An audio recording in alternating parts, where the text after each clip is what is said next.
Hi guys, કેમ છો બધા? So this is me Shruti Panchal, GPSC rank 9. આજે એક બહુ જ ઇમ્પોર્ટન્ટ ટોપિક પર આપણે ચર્ચા કરવાના છીએ કે શું સેલ્ફ પ્રિપેરેશન થઈ શકે યુપીએસસી અને જીપીએસસી એક્ઝામિનેશન માટે? Is it really possible? Okay, lot of people think that no, it is not. તો આપણે આજે છે ને વિસ્તારથી આ બાબત પર ચર્ચા કરીશું કે ભાઈ સેલ્ફ પ્રિપેરેશન કરીએ તો એમાં શું ઇશ્યુ, કેમ નથી થઈ શકતી અમુક લોકોથી, કેમ અમુક લોકો સરસ મજાની સેલ્ફ પ્રિપેરેશન કરીને એક્ઝામ ક્લિયર કરે છે. લાઈક મી ફોર એક્ઝામ્પલ, મેં 4 વખત જીપીએસસીનું ફોર્મ ભર્યું. All 4 times I have appeared for interview and 2 times I have even gotten a rank. And I never joined any coaching institution ever. Okay? I think એકાદ બે જગ્યાએ મારો photo દેખાશે, but that I went for a mock interview. So that is the hall thing. Now self preparation કરવામાં કોણ કરી શકે, right? કોણ કરી શકે આ self preparation? Who can do this self preparation? આજે હું અને કોણ કઈ રીતે કરી શકે, બરાબર? એની આપણે ચર્ચા કરીએ અને કઈ રીતે કરવાની. આજે બહુ બધી વસ્તુઓ કરીશું કે ભાઈ જો તમે સેલ્ફ પ્રિપેરેશન કરી રહ્યા છો then you have to watch this video. ઘણા બધા સ્ટુડન્ટ્સ એવા હોય છે who are college going students છે, ફર્સ્ટ યરમાં છે, સેકન્ડ યરમાં છે. એ લોકો 100% પોતાની પ્રિપેરેશન, સેલ્ફ પ્રિપેરેશન ચાલુ કરી શકે. આ ચેનલ પર ઘણા બધા મારા બુક લિસ્ટના વિડીયોઝ છે, તો આજે આપણે બુક લિસ્ટની આ બધી કોઈ જ વાત નથી કરવાની. આજે આપણે સેલ્ફ પ્રિપેરેશનમાં કઈ વસ્તુઓ ઇમ્પોર્ટન્ટ છે, કઈ રીતે કરી શકાય, all those things we will discuss. એવા લોકો જે લોકોએ કોઈ પણ ઇન્સ્ટિટ્યુશનમાંથી ફાઉન્ડેશન કોર્સ કર્યો છે કે ભાઈ કોઈ પણ નાનો મોટો કોર્સ કર્યો છે અને એ લોકોને બેઝિક નોલેજ છે, પણ હવે બીજી વખત કશે કોચિંગમાં જોડાવું નથી, રાઈટ? અને ત્રીજા એવા લોકો છે, હવે આ હું એવા લોકો માનીશ જે લોકોની પ્રિલિમ્સ જે છે એ ક્લિયર નથી થઈ રહી. બીજા એક એવા સેટ ઓફ પીપલ છે જે લોકોની પ્રી ક્લિયર થાય છે બટ એ લોકો મેન્સની અંદર અટકી જાય છે. સો ડિફિકલ્ટ છે બધા જ સ્ટેજ. અત્યારે થાય છે શું ખબર છે? જીપીએસસીનું ખાસ વાત કરીએ તો લાઈક યુપીએસસીમાં તો ધીસ ઇઝ અ નોર્મ કે you have to be mains ready before prelims. Mains પરીક્ષાની આન્સર રાઇટિંગની, નિબંધ લખવાની, નીતિશાસ્ત્ર, એથિક્સ, કેસ સ્ટડીઝ, આ બધું જ તમારે લખતા આવડી જવું જોઈએ તમે ઇવન પ્રિલિમ્સ આપવા જાઓ એ પહેલાં. નહીં તો શું થશે ખબર છે ગાઈસ? તમે પ્રિલિમ્સ આપશો, પછી રિઝલ્ટની રાહ જોશો, એના પછી તૈયારી ચાલુ કરશો, મેઇન સુધી તમારી એટલી રાઇટિંગ સ્કિલ્સ કેળવાશે નહીં. And that is the reason most of the students જે છે એ લોકો પોતાની પહેલી જે મેઇન્સ એક્ઝામિનેશન હોય એમાં સારું પરફોર્મ નથી કરી શકતા એન્ડ એક્ઝામ ક્લિયર નથી કરી શકતા. સો ટુડે વી વિલ ડિસ્કસ કે ભાઈ આ બધી મિસ્ટેક્સ આપણે ના કરીએ એના માટે શું કરવું. So I would say self preparation કરવી હોય તો બહુ મસ્ત વસ્તુ છે. સૌથી પહેલાં તમારે બનાવવું પડશે તમારું 6 મહિના કે 10 મહિના લાંબુ time table. And no, I am not kidding. Let us understand આ પ્રકારનું ટાઈમ ટેબલ તમે સેલ્ફ સ્ટડી માટે કઈ રીતે બનાવશો. લાઈક યુ નો, હું પણ જ્યારે સેલ્ફ સ્ટડી કરતી હતી, જ્યારે હું એસ્પિરન્ટ હતી ત્યારે આઈ યુઝ ટુ ડૂ ધીસ. અને હું જે કરતી હતી ને યુઝ્યુઅલી એ જ બધી વસ્તુઓ હું તમારી સાથે શેર કરતી રહું છું. બિકોઝ આ કેવી છે, ટ્રાઈડ એન્ડ ટેસ્ટેડ મેથડ છે. એવું નથી કે મેં કોઈક યુટ્યુબ વિડીયોમાં જોયું કે કોઈક ટોપરે બોલ્યું એટલે મેં કર્યું. આઈ ફેલ્ટ કે આ એક બહુ ઓર્ગનાઇઝડ વેમાં મારી પ્રિપેરેશન થાય છે. તમને કોઈ વ્યક્તિ એવું નહીં કહે કે ભાઈ 6-12 મહિનાનું ટાઈમ ટેબલ બનાવો. બટ ટુ મી, મને છે ને એક સર્ટેન ટાઈપ ઓફ એન્ઝાયટી રહેતી હતી કે ઓ માય ગોડ, આટલો બધો સિલેબસ છે, ક્યારે પતશે? હિસ્ટ્રી વાંચતા હોઈએ એટલે કે ઇતિહાસ વાંચતા હોઈએ તો આપણને પોલિટી ક્યારે વાંચીશું, પોલિટીની કેટલી જાડી બુક છે એનું ટેન્શન રહે. પોલિટી વાંચવાનું ચાલુ કરીએ તો હિસ્ટ્રીના ફેક્ટ્સ ભૂલાઈ જાય છે એનું ટેન્શન રહે, રાઈટ? એમાં આન્સર રાઇટિંગ તો બિચારું ટેન્શનમાં વચ્ચે આવતું જ નથી, તો પ્રિલિમ્સ આપ્યા પછી જ આવે છે. મેં પણ આ જ મિસ્ટેક કરી હતી મારા પહેલાં અને બીજા અટેમ્પ્ટમાં. ઓકે, 2017માં મેં મારો પહેલો અટેમ્પ્ટ આપ્યો હતો અને ત્યારે છે ને આટલું બધું ઓનલાઈન ગાઈડન્સ પણ નહોતું જેટલું આજે છે. પણ આઈ વુડ સે આજે છે ને ઇટ ઇઝ પ્લેથોરા ઓફ ગાઈડન્સ. એટલે પ્લેથોરા એટલે બહુ જ વધારે માત્રામાં. હવે આ આટલી વધારે માત્રામાં જે ગાઈડન્સ છે એમાં કેવું થાય છે કે there are some excellent people who are doing mentorship, who are guiding students.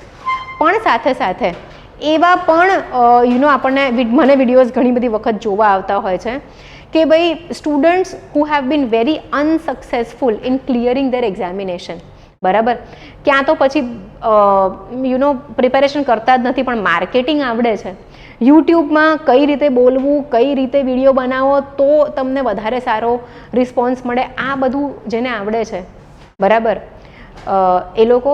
અને બીજી તો એક અલગ જ કેટેગરી છે કે ભાઈ ચેટ જીપીટીને કહી દે છે કે ચેટ જીપીટી મારી સ્ક્રિપ્ટ લખી આપતું ને પછી સ્ક્રિપ્ટ ગોખીને આવી જાય. ઓકે, સો આઈ વુડ સે કે જ્યારે પણ તમે પ્રિપેરેશન કરો છો, અને કેવું છે ખબર છે, મારી સ્ટ્રેટેજી તમને અનુકૂળ આવે, નોટ નેસેસરી, રાઈટ. કારણ કે હું દર વખતે કહું છું કે સવારે 4 વાગે ઉઠીને 4 થી 8 એક સ્લોટ વાંચી લેવાનું, તો શું થાય, આખો દિવસ તમે પોતે બહુ ખુશ રહેશો કે ભાઈ 4 કલાક વંચાઈ ગયો, હવે આખા દિવસમાં ખાલી 4 જ કલાક વાંચવાના બાકી. અને એ પણ ક્યારે, જ્યારે 8 વાગે ઘરમાં બધા ઉઠવાનું ચાલુ કરે. મારા ઘરે બધા લેટ ઉઠે છે, 8 વાગે ઉઠે છે. So this is how I use to use my time. Also 2017માં મારો સન જે છે Harshraj, he was 5 years old. Right now is like 13-14 years old. મોટો થઈ ગયો છે. પણ ત્યારે તો શું હોય, નાનું બાળક હોય એટલે મારે નવડાવવાનો હોય, જમાડવાનો હોય, ઓફિસ જવાનું હોય, રસોઈ બનાવવાની હોય. તો આ બધાની વચ્ચે મને સવારે 4 થી 8નો જે સ્લોટ મળતો હતો ને બહુ પીસફુલ મળતો હતો કે બધા જ ઊંઘતા હોય, હું ફૂલ ફોકસથી ભણી શકું. હા, સવારે 4 વાગે ઉઠવું ઇનિશિયલી અઘરું તો છે જ, બહુ અઘરું છે, બટ કરવું તો પડશે ને. ડન. તો ચલો આ જ વાત સાથે હું તમને મારી સ્ટ્રેટેજી શેર કરું છું. એન્ડ મારા માટે તો વર્ક કરી છે. મેં યુપીએસસીમાં એક બ્રહ્માસ્ત્ર કરીને પ્રોગ્રામ ડિઝાઇન કર્યો હતો. નો કોચિંગ, સેલ્ફ પ્રિપેરેશન અને પ્રિલિમ્સ અને મેન્સની ટેસ્ટ ને એ બધું હોય. સો બહુ જ બધા સ્ટુડન્ટ્સ ક્લિયર કર્યા છે. અને ફર્સ્ટ યરમાં જ એ પ્રોગ્રામમાં, I don't want to take names here, we had AIR 19 જેને IRS બનવું, IFS બનવું હતું, અને છોકરાને IFS મળ્યું. એન્ડ આઈ સ્ટીલ રિમેમ્બર કે that was the first year for the launch of that programme. And mentorship કરતી હોઉં હું, તો હી કોલ્ડ અપ, જેવું રિઝલ્ટ આવ્યું એટલે literally he was shouting, ma'am AIR 19. And ત્યારે હું ઘરે હતી. So I was also literally jumping કે ઓ માય ગોડ, નામ બોલતી હતી હું, અટકી જઈશ નામ બોલતા. I don't want to say names actually. The same program, another girl from Ahmedabad cleared and IRS મળ્યું એને. And that was a different experience. I was in tears, I was crying and I called up કે બેટા તું pass થઈ ગઈ. So different varied experiences, but this method works for sure. Okay, તો સૌથી પહેલાં આપણે શું કરવાનું છે અને આ કરવાથી કઈ વસ્તુઓ મિસિંગ છે, એડ થશે ને તમારી પ્રિપેરેશનમાં, એ હું વાત કરીશ. તો સૌથી પહેલાં તો સિલેબસ જે છે, હા,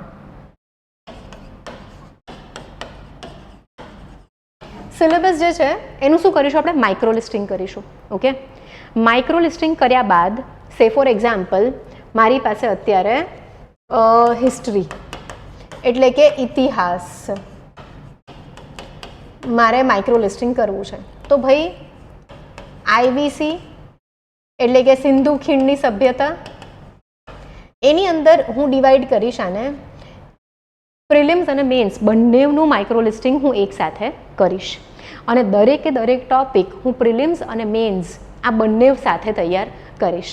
તો ભાઈ સિંધુ ખીણની સભ્યતા છે તો એની અંદર હું મૂકી દઈશ કે ભાઈ સિવિલાઇઝેશનના સાઇટ્સના નામ, બરાબર. એક ટેબલ બનાવ્યું હતું મેં જેમાં રિવર્સ, આર્કિયોલોજીસ્ટ, ક્યાંથી શું મળ્યું છે. તો મારા માટે છે ને એ બહુ જ એક પેજનું આખું ચેપ્ટર થઈ ગયું હતું. એના પછી મેં છે ને એક બીજું એક પેજ બનાવ્યું હતું કે એનિમલ્સ કયા મળ્યા, કયા કન્ટ્રીની કઈ વસ્તુ મળી, આપણા મોહર સીલ્સ જે છે કયા કન્ટ્રીમાં મળ્યા, સીલની ઉપર કયા કયા ચિહ્ન મળ્યા. તો મેં મારું વાંચન કરતી વખતે IVC, ઇન્ડસ વેલી સિવિલાઇઝેશન એટલે કે સિંધુ ખીણની સભ્યતાની નોટ્સ મારી 2 પેજમાં ટર્ન કરી નાખી. એટલે શું થાય, હું રિવિઝન બહુ એક્ટિવલી કરી શકું. સમજાય છે બધાને? So we have to revise very actively. અહીંયા આગળ હવે હું આને મૂકી દઈશ કે ભાઈ મને 5 hours થશે, મને 5 કલાક થશે. એમ કરીને હું બધા જ એટલે કે બધા જ મારા ટોપિક્સ છે આખા સિલેબસના, એને હું ડિવાઈડ કરી કાઢીશ અલગ અલગ પોર્શન્સમાં. હવે દાખલા તરીકે એકદમ રેન્ડમ નંબર કહું છું હું, 100 આવર્સનું મારું ટોટલ થયું કે ભાઈ હું જો 1000 કલાક સરખી રીતે બેસીને ફૂલ ફોકસથી વાંચીશ તો મારો સિલેબસ કમ્પ્લીટ થશે. 10% ટાઈમ હું આમાં એડ કરી દઈશ રિવિઝન માટે, કારણ કે રિવિઝન વગર કોઈ મતલબ જ નથી કોઈ વસ્તુનો. 10% ટાઈમ હું એડ કરી દઈશ ટેસ્ટ સિરીઝ માટે કે PYQ સોલ્વ કરવા માટે કે ટેસ્ટ સિરીઝ માટે. હવે મારે 1200 આવર્સ જો હું ભણું તો મારી તૈયારી ઘણી સારી થશે રિવિઝન સાથે, ક્વેશ્ચન સોલ્વ કરવા સાથે. હવે મારે નક્કી કરવાનું છે, હવે આપણી એક્ઝામ તો નેક્સ્ટ એપ્રિલ અને મેમાં છે, સો અત્યારે આપણી પાસે એમ્પલ ટાઈમ છે, એટલે જ હું અત્યારે શીખવાડી રહી છું. Okay, now depending on your, હવે છે ને ઘણા બધા છોકરાઓ મને એવું પૂછે મેમ દિવસના કેટલા કલાક વાંચવું પડે? It depends. તમે જો આ માઇક્રો લિસ્ટિંગ કરશો તમારે કોઈને પૂછવાની જરૂર જ નહીં પડે. હવે આપણે અત્યારે છીએ ઓગસ્ટમાં, હવે August, September, October, November, December અને જાન્યુઆરી. હવે જો મને એવું હોય કે મારો સિલેબસ જાન્યુઆરીમાં પતવો જોઈએ ઓર જાન્યુઆરી એન્ડમાં પતી જવો જોઈએ, તો what I will do is 6 મહિના છે તો હું આ 1200 આવર્સને 6 મંથ્સથી ડિવાઈડ કરીશ. પહેલાં મારું છે ને મેથ્સ બહુ કાચું છે, પહેલેથી કહી દઉં છું બધાને. તો મારે મહિને 200 આવર્સ પર મંથ વાંચવાના આવ્યા. 200 આવર્સ પર મંથ. હવે હું 30 ડેઝથી ડિવાઈડ કરું આને, 3 7 21, સો નહીં આવે, 3 6 18, 2 0 અગેન 6 18. સો રફલી જો હું 7 આવર્સ એવરી ડે રીડ કરું, રાઈટ, જો હું 7 આવર્સ એવરી ડે રીડ કરું તો મારો સિલેબસ બહુ જ આરામથી, બહુ જ પાકી રીતે રિવિઝન સાથે, ટેસ્ટ સિરીઝ સાથે પતી જશે જાન્યુઆરી એન્ડમાં. અહીંયા એન્ડ પણ હું જ ડિસાઈડ કરું છું. અહીંયા કેટલા ટાઈમ કયા સબ્જેક્ટને આપીશ, કયા ટોપિકને આપીશ એ પણ હું જ ડિસાઈડ કરું છું, રાઈટ. હવે તમે કહેશો કે મેમ આ તો બહુ અઘરું છે, કેમનું આ બેસીને પ્લાનિંગ થાય? બેટા બેસવું પડશે, 1 દિવસ, 1.5 દિવસ, કદાચ 2 દિવસ, પહેલા દિવસે સૂઝ ના પડે તો. આ તો મેં બહુ વધારે 1200 આવર્સનું એસ્ટિમેટ લીધું છે અને મેં જાન્યુઆરી એન્ડમાં કમ્પ્લીટ કર્યો છે સિલેબસ. હવે તમે જુઓ, જો મારે આની અંદર નાવ સી ધ બ્યુટી હિયર, હવે મને એમ થાય કે ભાઈ હું તો ફૂલ ટાઈમ એસ્પિરન્ટ છું તો મારે 7 આવર્સ વાંચવાની કોઈ જરૂર જ નથી. તો what I will do is કે હું મારી જે આ ડેટ છે એ આગળ શિફ્ટ કરી શકું છું અને જાન્યુઆરી નહીં પણ હું તો ડિસેમ્બરથી જ મારા રિવિઝનના રાઉન્ડ્સ ચાલુ કરી શકું છું. ઓલ્સો એક જે એન્ઝાયટી છે ને કે આટલો મોટો સિલેબસ છે ક્યારે પતશે, એ અહીંયા જ એન્ડ થઈ જશે, રાઈટ. બટ આ ત્યારે જ ડિસિપ્લિન જળવાશે જ્યારે તમે રેગ્યુલરલી ટેસ્ટ આપશો. સો આ રીતે પણ જે લોકો પ્લાનિંગ કરે છે એ લોકોનું 15-20 દિવસ કે 1 મહિના પછી છે ને જોશ થોડોક ઠંડો થઈ જાય છે. સિરિયસલી કહું છું, કારણ કે શું થાય છે કે એક ડિસિપ્લિન નથી રહેતી, બરાબર. એક ટાર્ગેટ કે એક ગોલ જે છે એ નથી રહેતું. કેમ? તમે પોતે જ ગોલ નક્કી કરો છો અને પોતાને જ પ્રૂવ કરવાનું છે. એન્ડ આપણા બધાની એ પ્રોબ્લેમ છે કે આપણે પોતાથી કરેલા કમિટમેન્ટ્સ જે છે એને સૌથી ઓછું ઇમ્પોર્ટન્સ આપીએ છીએ, બરાબર. અત્યારે ફોર એક્ઝામ્પલ મારા સ્ટુડન્ટ્સ છે અહીંયા, ફાઉન્ડેશન બેચના હોય, દિશા બેચના હોય, એ લોકોને મેં કંઈક વર્ક આપ્યું હોય ને કીધું હોય 3 દિવસ પછી બતાવવાનું છે, તો એ લોકોને છે ને મનમાં એક પેલું રહેશે કે ભાઈ મેમને બતાવવાનું છે તો પતાવીએ જલ્દી. પણ મેમ કીધું હશે ને કે 3 દિવસમાં આટલું કમ્પ્લીટ કરી લેજો, તો કોઈએ ના કમ્પ્લીટ કર્યું હોય, બિકોઝ દે ફીલ કે ભાઈ ચાલશે. આ એક ચાલશે છે ને સૌથી મોટો દુશ્મન છે આપણો. સો સેલ્ફ પ્રિપેરેશનની અંદર સૌથી પહેલી કમી કઈ વસ્તુની હોય છે? ડિસિપ્લિન. 7 કલાક વાંચવાનું એટલે વાંચવાનું, રાઈટ. હવે તમે એમ કહેશો કે ભાઈ મારી બર્થડે છે તો હું નહીં ભણું, દિવાળી છે તો હું નહીં ભણું, નવરાત્રિ છે તો હું નહીં ભણું. Your loss. I would say birthday છે તો gift 2 extra hours of studies to yourself on your birthday, બરાબર. ઓર્ગેનાઇઝડ વેમાં તમારી તૈયારી નહીં થાય જો સેલ્ફ પ્રિપેરેશન કરો છો તો. સી અમારે અહીંયા ફાઉન્ડેશન બેચ છે, તમારું બહુ સેટ છે કે જે વસ્તુ ક્લાસમાં 3 કલાકનો ક્લાસ હોય, 1 કલાકનું કરંટ અફેર્સ હોય, જે વસ્તુ ક્લાસમાં કરાવે છે એ ઘરે જઈને રિવાઇઝ કરવાની. નેક્સ્ટ ડે આવો એટલે એની વર્કશીટ હોય. બહુ સિમ્પલ છે. એટલે કેવું થાય, એક સ્ટ્રક્ચર્ડ વેમાં એ લોકોનું તો ચાલ્યા જ કરતું હોય છે, because they have to come here, like એક પિયર ગ્રુપ બની ગયું છે. ઓલ્સો સેલ્ફ પ્રિપેરેશનના લોકોને બહુ એવું થાય કે ભાઈ મારું પિયર ગ્રુપ નથી, હું શું કરું? ભાઈ બહુ લકી છો, પિયર ગ્રુપ નથી. એમાં લાઇબ્રેરીમાં તો ઘણી બધી વખત એવું થાય કે સ્ટુડન્ટ્સ જે છે ને એ કોન્સ્ટન્ટ ફોમોમાં રહેતા હોય કે આમ કોકને જોવે ને ચાર ચોપડી, કોઈ કાંઈ કહે કે નવી બુક આવી છે, કોઈ કાંઈ કહે કે આમ ફ્રીમાં સિરીઝ ચાલે છે, કોઈ કાંઈ કહે કે પેલા સસ્તામાં પાયરેટેડ વિડીયોઝ મળે છે. એટલે કેવું થાય કે તમારું જે લક્ષ્ય તમે બાંધ્યું છે ને એને તમે વારે વારે ડિસ્ટ્રેક્ટ થયા કરો. સો સેલ્ફ પ્રિપેરેશનમાં ડિસ્ટ્રેક્શન્સ પણ બહુ જ વધારે છે. ઓકે, અહીંયા તો કેવું હોય, ફાઉન્ડેશન છોકરાઓનું વારે વારે નજ કર્યા કરો કે ઓ ભાઈ આ નથી કરવાનું, કંઈ પણ એક્સ્ટ્રા કરો તો મને કહેતા રહો. હવે હું જે કહું છું ને કે તમારે કંઈક ગોલ રાખવો પડે, ટેસ્ટ રાખવું પડે, તો એનાથી શું થાય, કોન્સ્ટન્ટ ઇમ્પ્રુવમેન્ટ કરવી પડે તમારે. અને તમે વાંચો છો એ તમને કેટલું યાદ રહે છે એ પણ ટેસ્ટ કરતા રહેવું. તો હું જે છે એક એવો પ્રોગ્રામ અત્યારે ડિઝાઇન કરવાનું વિચારી રહી છું. તમે લોકો મને કહેજો કમેન્ટ્સમાં કેવો પ્રોગ્રામ છે, જેમાં કોઈ જ કોચિંગ નથી પણ બહુ જ બધી ટેસ્ટ છે. કે ભાઈ એવું વિચારું છું અત્યારે હું રફલી, બરાબર, હું કેટલાય વખતથી કહું છું કે મારે એક પ્રોગ્રામ લોન્ચ કરવો છે પણ ટાઈમ નથી મળતો, પણ હવે મેં ટાઈમ કાઢ્યો છે બિકોઝ બહુ બધા છોકરાઓના મેસેજ અને કોલ્સ આવે છે કે ma'am મેન્ટોરશિપ, ma'am guidance, ma'am something from your and, જે લોકો જોઈન ના કરી શકતા હોય, ના કરવા માંગતા હોય, કે ફાઉન્ડેશન ઓલરેડી કરી દીધો છે. So I am planning to design something and launch something very soon. પણ તમારે મને કહેવું પડશે આ આઈડિયા તમને કેવો લાગ્યો. સો આઈ એમ થિંકિંગ કે દર સન્ડે અને દર થર્સડે એવરી વીક તમારી નાની નાની ટેસ્ટ થાય. એટલે શું થાય કે તમને પહેલાં જ એક ગોલ આપી દીધું હોય, એક શિડ્યુલ આપી દીધો હોય અમારા તરફથી કે સન્ડે આ 4 ચેપ્ટરની ટેસ્ટ છે, થર્સડે આ બીજા 4 ચેપ્ટરની ટેસ્ટ છે, બીજા સન્ડે બીજા ચેપ્ટર્સની ટેસ્ટ છે. આપણે દરેક સબ્જેક્ટ હું વિચારું છું 4 ભાગમાં ડિવાઈડ કરીએ અને દરેક સબ્જેક્ટની 4 ટેસ્ટ હોય અને એની પ્રિલિમ્સની ટેસ્ટ પતી જાય પછી એ જ સબ્જેક્ટની મેન્સની ટેસ્ટ આવે.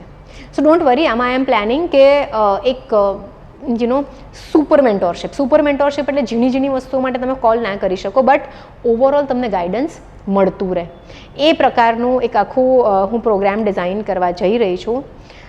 બહુ બધી ટેસ્ટ રાખીશ હું અને વી વિલ એન્શ્યોર કે સેલ્ફ પ્રિપેરેશન તમારી થતી જાય. પણ આઈ એમ નોટ વેરી શ્યોર હજી ટાઈમ મળશે કે નહીં, પણ આજે જે હું વાત કરું છું એ રીતે તમે તમારી તૈયારી જો કરશો ને તો આઈ અશ્યોર યુ થઈ જશે. કારણ કે મારી સાથે આ આખી મેથડ ફોલો કરવાવાળા ઘણા બધા જીપીએસસીના એન્ડ યુપીએસસીના એસ્પિરન્ટ્સ સક્સેસફુલ થયા છે. Okay, so I think this is all what I want to say. જો તમને લોકોને we have a Google form, બરાબર, આની અંદર તમે શું ઇશ્યુ ફેસ કરો છો એ તમારે મને કહેવાનું છે. So that I can design the programme in a better way. બરાબર, તમારું નામ, નંબર, એ માહિતી નાખવાની રહેશે અને સાથે સાથે તમે પ્રિપેરેશનમાં, તૈયારીમાં કયો ઇશ્યુ ફેસ કરો છો એ તમારે લખવાનું છે. And I am very excited two watch or read all the comments, watch નહીં આવે, રીડ ઓલ ધ કમેન્ટ્સ જે નીચે તમે લખશો.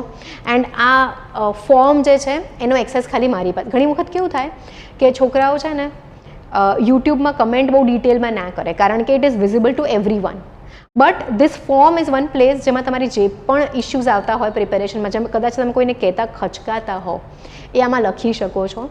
And we will try to resolve your issue via this programme that I am planning. પણ તમે જેટલા લોકો ફીડબેક આપશો, બરાબર, આ ઇશ્યુ રિઝોલ્વ કરવા માટે, તમારા જે પણ ઇશ્યુઝ છે, એટલો એફિશિયન્ટ અને સારો પ્રોગ્રામ ડિઝાઇન થશે. સો સાથે મળીને કંઈક સરસ કરીએ જેથી કરીને તમને લોકોને પણ મજા આવે and I also feel connected to you guys. And also suggestions આપજો આ પ્રોગ્રામનું નામ શું રાખીએ. ડન, સેલ્ફ પ્રિપેરેશન માટેનો છે. We will keep on giving you goals and tests અને ટેસ્ટના રિઝલ્ટ્સ પણ, અને we will also keep on telling you ક્યાં અને કેવી રીતે ઇમ્પ્રુવમેન્ટ કરવાની છે. We will give you exercises for your improvement also. And I will keep on guiding you on a regular basis via videos or voice messages, via તમારું paper ને બધું check થાય તો એમાં કમેન્ટ્સના ફોર્મમાં and like that. So entire programme is built like that. કારણ કે કેવું થાય કે એટલા બધા છોકરાઓની પછી ઝીણી ક્વેરી સોલ્વ હું પર્સનલી ન કરી શકું. સો this is what I want. So suggest me a name and તમારા જે પણ ઇશ્યુઝ છે નીચે એક ફોર્મ છે એની અંદર મને લખીને જણાવો. So guys, thank you very much. This is it four today. અને યસ, સેલ્ફ પ્રિપેરેશનથી પાસ થવાય ને 100% થવાય. સો કાલે ફરી આવીશ. તમારા ફોર્મ્સમાં જે ઇશ્યુઝ છે, રિપ્લાયઝ છે, વાંચીને આવીશ and we will try to resolve those issues in the YouTube video. અને હા ભાઈ, નામ શું રાખીશું પ્રોગ્રામનું તમે લોકો મને કહો. So we will choose from the names you suggest. Done. આપણે એક ઇન્ક્લુઝિવ પ્રોગ્રામ ક્રિએટ કરીએ છીએ પીપલ્સ પાર્ટિસિપેશન સાથે. ડન. લોકોની સહભાગિતા, સ્ટુડન્ટ્સની સહભાગિતા અને સ્ટુડન્ટ્સને પ્રોબ્લેમ સોલ્વ થાય એ પ્રમાણેનો એક આખો પ્રોગ્રામ સ્ટ્રક્ચર કરીએ. સો મળીએ very soon. Bye bye guys, take care, C you.